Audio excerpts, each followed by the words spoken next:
एक इंसान के गुस्से के कारण कितने घर टूट गए। एक बहुत अमीर आदमी था। वह अमीर इसलिए था क्योंकि उसकी एक बहुत बड़ी और काफ़ी सफल कंपनी थी। उसके पास कहने के लिए तो सब कुछ था, लेकिन वह दूसरों को अपने आगे एकदम तुच्छ समझता था। वह अक्सर बेवजह ही अपने कंपनी के मैनेजर को और बाकी लोगों को गुस्से में डांट दिया करता था। एक दिन ऐसे ही छोटी मोटी बात पे उसने अपने कंपनी के मैनेजर को बहुत खरी खोटी सुनाई।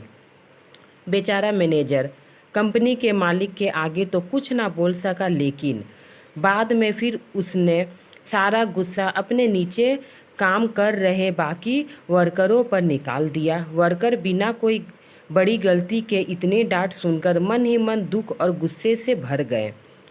इनमें से एक कामगार ने कंपनी के बाहर निकलने समय सारा गुस्सा कंपनी के गेटकीपर पे निकाल दिया। बिना किसी वजह के डांट सुनकर निराश गेटकीपर जब घर गया तो बिना किसी बात के अपने बीवी पे चिढ़ गया और उसे भला बुरा कहने लगा।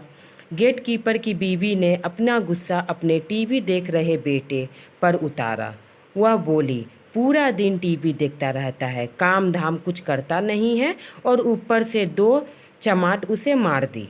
मन ही मन गुस्सा दबाए गेटकीपर का बेटा स्कूल जाने निकला, तब बेवजह ही रास्ते में खड़े कुत्ते को पत्थर मार दिया। कुत्ता वहाँ से डरकर भाग रहा था।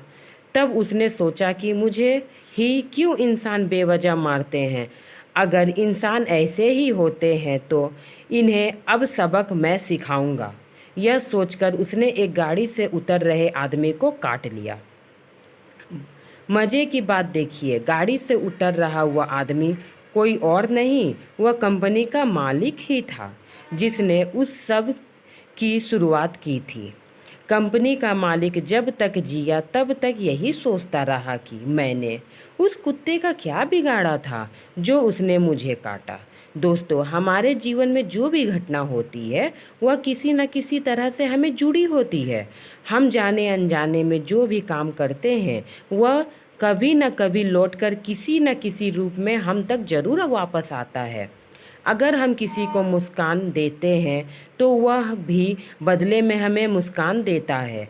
उसी तरह सुख के बदले सुख, दुख के बदले दुख, गुस्सा के बदले गुस्सा, बुराई के बदले बुराई, अच्छाई के बदले अच्छाई लौटकर हमें ही चुनना होता है कि हमें लोगों से क्या वापस चाहिए और उसी हिसाब से हमें अपना विचार रखना होता है। इस कहानी से हमको यह सीख तो ज़रूर मिली होगी कि बेवजह किसी को ना डांटे, बेवजह किसी को ना मारे, बेवजह किसी पे हुक्म ना चलाएं। घूम फिर कर वह आपके पास ही आता है और एक गुस्सा दूसरे पर उतरता है। फ्रेंड, ये मेरी छोटी सी कहानी आपको कैसी लगी? अच्छी लगी हो मेरे चैनल पे अगर नए हो तो मेरे चैनल को सब्सक्राइब करें, मेरे कहानी को लाइक करें और अगर मेरी कहानी आपको पसंद आती है तो एक छोटा सा कमेंट करें और अपना सपोर्ट बनाए रखिए, क्योंकि आपकी सपोर्ट की ज़रूरत है फ्रेंड। अपना प्यार बनाए रखिए।